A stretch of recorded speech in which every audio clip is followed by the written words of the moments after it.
Okay, so in this video, I am going to talk about glazing our coil vessel. I made a mug. You might have made a planter or a vase or a container with a lid. And we're going to use Mako's Stroke and Coat Wonderglaze. And so I want to go over how to use this glaze and the properties of it, and then how to glaze it so that you can really see the coils and they really stand out, and you can see all that design work with the coils. So let's get started. So Mako Stroke and Coat Glaze is great because you can mix it like paint. So if you have a color that you like, let's say you like this color right here, but you want it just a little bit lighter, well, you can just add in some white, mix it together like paint, and you have a lighter color. You can also add in black to make darker colors, or like say you like this but you want it to be a little greener, just add in some of the greens. So it is really awesome because you can mix it and make your own custom colors. And down at the bottom of this board here, I have some information about it. The other properties of this glaze that I really like is that it is transparent if it's one coat, and then when it starts to get 3 and 4 coats, that's when it gets solid or opaque, and so we can use that to our advantage in this process as well. So when you do your coil vase glazing or your coil vessel glazing, you want to pick a dark color and a light color. So here is my example, and I picked a dark purple and a light blue, and I did that all around the outside, even the bottom, because I have feet. I didn't glaze this very bottom portion, but if you have a flat bottom, you want to leave it unglazed. And then I also glazed the inside, and I just used a solid color on the inside. So for this process, you need to pick one dark color and one light color. Okay, and that is pretty relative. So obviously black is going to be the darkest color. It's way down here, you can't see. White is going to be the lightest color. But besides that, how do you know which one's a dark color and which one's a light color? Well, some are pretty easy, like this is just darker. So is this one and this one up here. Some of them are in the middle, and then some of them are very light. So long as you pick one that is darker than the other, you're good to go. So for example, if I want to pick this color here, I can pair it. This could be my dark and this can be my light. However, this can also be my dark and this can be my light. There's enough of a color contrast or a value contrast to make that work. These two are too close in value, meaning that they're both dark. So I wouldn't pick these two together. So I can pick these two and these two together. I can also pick this one and this one because there is a contrast. I can pick this one and this one. I can even pick this one because this is much lighter than that one.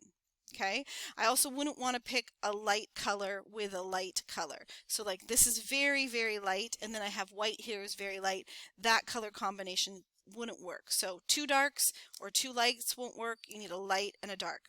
In addition, you don't have to pick, like if you want your mug to be colorful, you don't have to pick just one color and do a dark and a light of that color. You could do a dark green or a dark blue and a light green. You could do a dark blue and a light purple. You could do a dark blue and a light pink. So you can choose all sorts of ways. There's so many combinations that this will work out.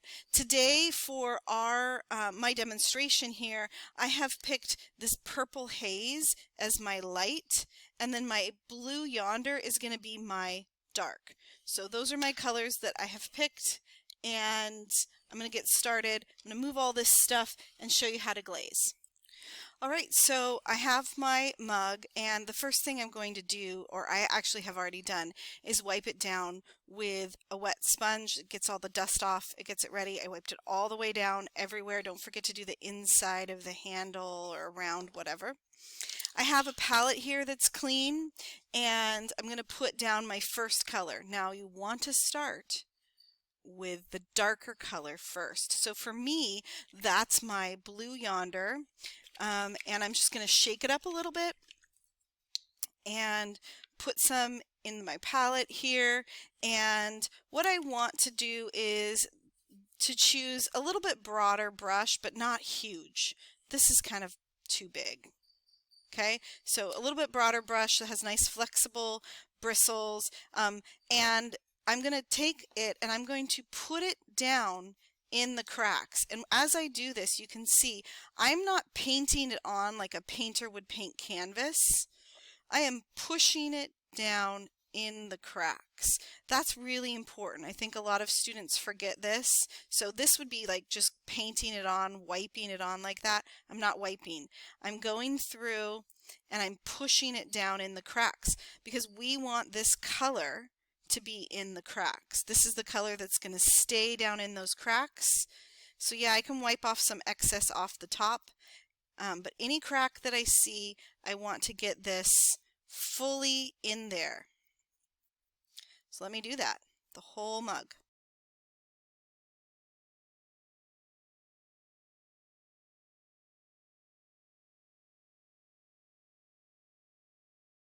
Okay, and I'm just going to wipe off the little bits that I got on the handle where I don't want it. That's up to you what you want. You can glaze your handle whatever color you want. So as you can see, where I started is almost dry. So I'm going to wait for it to fully dry. I'll pause the video, I'll come back, and I'm going to do my second coat. And if you get any on the bottom, I highly recommend wiping it off as you go, but you always want to wipe off at the very end of the project. Alright, so now the mug is dry with my first coat of my dark color, and you can see it just means like the sheen has gone away. There's still little spots that are not quite dry, but I think I'm ready for the next step. And the next step is a second coat of that same color. So I'm just going to do it the exact same way I did before, really getting in those cracks. So here I go. Alright, so now my two coats of my dark color is dry, and I'm going to take a sponge, and you can go to the sink or you can just have a little container of water, and what you want to do is you want to wipe off the layer of glaze or the layers of glaze that are on the top surfaces. So if you think about it as in terms of mountains and valleys, we want the glaze to stay on top of the mount or stay in the valleys, but wipe off the top of the mountain. And so that way the glaze will stay in the cracks. So often I change the direction and clean my sponge. So otherwise my sponge is going to just smear the glaze around. So we want to get down to the raw clay or the clay.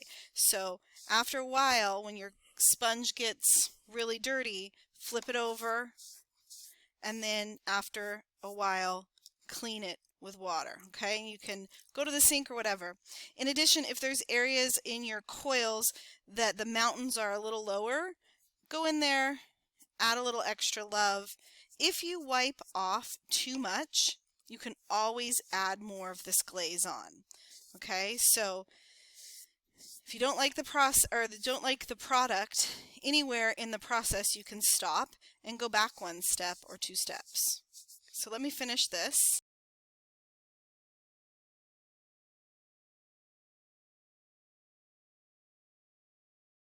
Okay, and so I've wiped off all the mountains and the glaze is still down in the valleys. And like I said, if you don't like the result, glaze it again, do it again. So you do want to make sure that you wipe off the bottom. And if you have something that has feet on it, you can do this on the bottom. You should do it on the bottom so that it looks finished. And even around the sides of the feet, you should glaze. And you just wipe off then these pads of the feet. So whatever is it's standing on. So it's really only standing on these points here. So that's what I have to wipe off. For this one though, it's standing on this whole thing, right? So I'm going to get it nice and clean. All right, then I'm going to put on one coat of my lighter layer. So I started with the darker and now I'm going to put on one coat. And one coat, if you remember the beginning of the video, is translucent. So if you do one coat, you will see through this coat to the color that's in the valleys. Okay, and so I'm going to use for mine Purple Haze, which is a lighter purple, and shake it up. Try to get it open. There we go. And you want to do one coat, but you also want to do it a little bit thicker. And it's okay if it gets in some of these valleys because, again, it's going to be transparent. So don't worry too much about where it goes. It should go all over. And I like to use a broader fan brush for this. Start in one spot and just fully cover.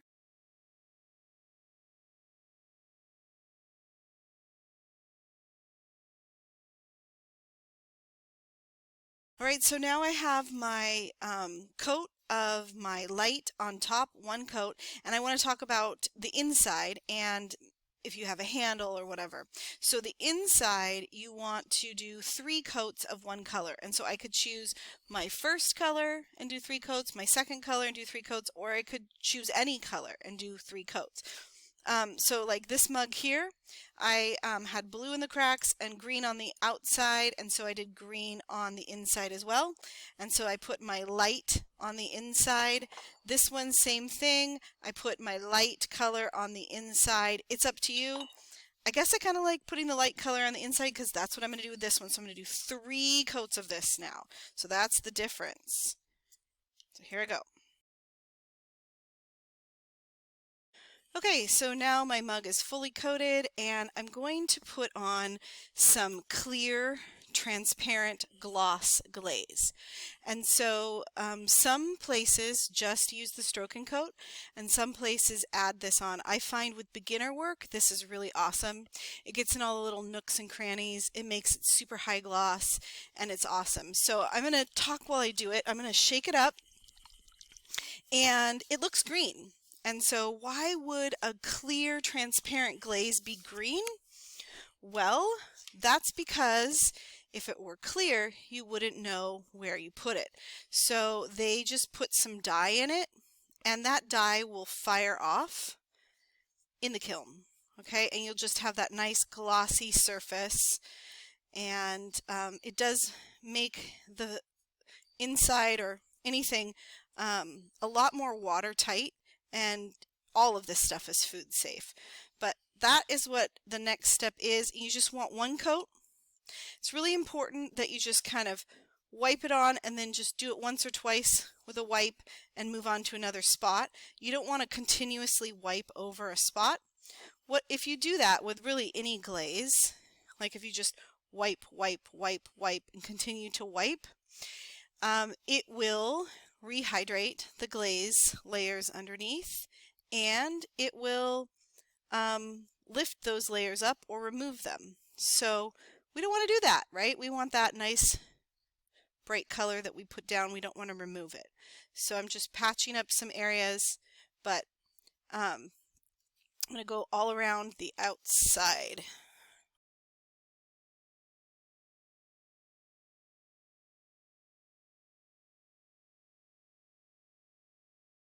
All right, so this is currently still drying, and I just wanted to talk about a few things. So all of your brushes need to be cleaned. And what I want you to do is I want you to go to the sink and I want you to push the brush down into the bottom of the sink and run the water over it and then flip it over and do the same thing and do that twice so you really get all of the glaze that's down here out of the brush, and then you're going to put it back. So that's for the brushes. For the palette, you're going to want to clean. And I have some extra little projects that you can take all of this glaze and just kind of glaze those extra projects so that this does not go down the drain. And then you're going to want to wipe or spray water on it. And you can also, if there's any glaze that's dried and the water doesn't get it just from the spray, you can use your sponge to wipe away. And then this goes back. You also want to check the bottom of your project, right? And so since this is wet, I'm not going to touch it, but you should, at the very end, once it's all dry, wipe off the complete bottom of the project. Or if you have feet, you can just wipe off the feet and leave this part all glazed.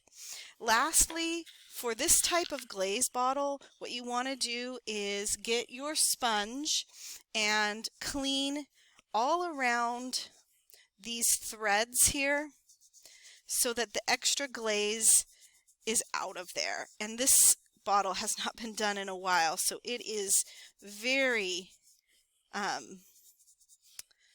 dirty. I'll have to work on that for a little while. And then you also want to clean out the cap by spraying it, and you can use your sponge as well, so that when you put it back on, it is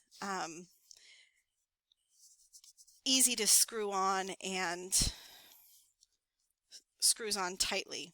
Okay? So that is our video on how to glaze your coils with a light and a dark color. And please ask me questions if you have any in the classroom. Don't just wonder. This glaze is really beginner friendly, so I hope you have wonderful success, and I will see you in the next video. Bye guys!